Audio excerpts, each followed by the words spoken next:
Pemerintahan Presiden Prabowo Subianto dan Wakil Presiden Gibran Rakabuming Raka akan menuju 100 hari. Sejumlah realisasi program dalam visi Asta Cita di bawah kepemimpinan Prabowo Gibran mulai berjalan sejak mereka dilantik. Lalu bagaimana tingkat kepuasan publik terhadap kinerja Prabowo Gibran? Litbang Kompas merilis hasil survei yang dilakukan pada 4 hingga 10 Januari 2025. Hasilnya, sebanyak 80,9% responden mengaku puas dengan kinerja pemerintah, sementara 19,1% tidak puas. Selain itu, 89,4% merasa yakin dengan pemerintahan Prabowo Gibran dan sisanya 10,6% tidak yakin. Alasan puas terhadap pemerintah terdiri dari sejumlah faktor. Paling tinggi mencapai 30,2%, responden menilai kinerja yang ditunjukkan baik. Kedua adalah kepemimpinan yang merakyat sebesar 18,1%. Sering mendapatkan bansos sebesar 14,4%. Alasan puas berikutnya yakni pembangunan merata sampai ke desa sebesar 7,3%. Pembangunan yang masif sebesar 7,3% dan mampu mengatasi persoalan bangsa 6,8%, hingga alasan lainnya. Untuk bidang politik dan keamanan, sebanyak 85,8% mengaku puas dan 14,2% tidak puas.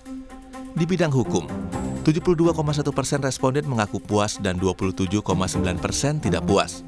Sementara di bidang ekonomi, responden yang merasa puas mencapai 74,5% dan yang tidak puas 25,5%.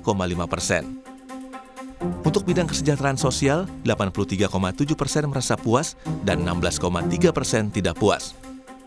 Memasuki masa transisi kepemerintahan Prabowo Gibran, tren tingkat kepuasan masih menanjak naik hingga 100 hari masa pemerintahan, mencapai angka 80,9 dibanding masa akhir pemerintahan Jokowi.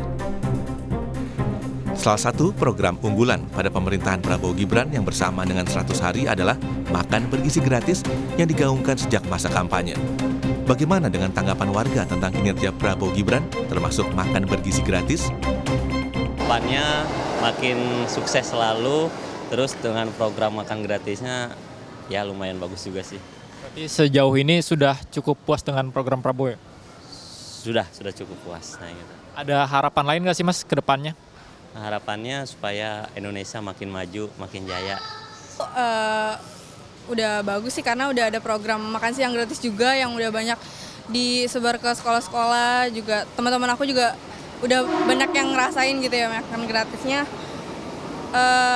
Itu cukup puas sih kayaknya, banyak anak-anak yang suka juga, terus makanan juga kelihatan sehat-sehat semuanya. Sih aku. So far sih bagus ya, apalagi tentang yang program makan siang itu baru banget buat kita. Cuman kalau dari aku sendiri sih perlu dievaluasi lagi karena beberapa di daerah itu kan ada yang sampai keracunan. Gitu sih. Kalau untuk aku sih, aku senangnya ada yang medical check up gratis. Nah, itu kayaknya ngebantu banget untuk orang-orang yang sebelumnya belum pernah medical check up. Nah, mungkin nggak pas hari ulang tahun aja, tapi mungkin bisa di setiap tanggal apapun gitu. Jadi medical check up ini menurut aku suatu kemajuan sih buat program baru ini karena kan nggak semua orang mampu medical check up. Jadi dengan adanya medical check up ini diharapkan mungkin masyarakat lebih aware tentang kesehatan sih. Dalam waktu 100 hari, memang masih cukup dini untuk menilai kinerja pemerintah. Masih ada waktu hingga 2029 mendatang untuk bisa publik membuktikan realisasi program Prabowo Gibran demi kemakmuran dan kemajuan bangsa Indonesia. Tim Liputan, Kompas TV.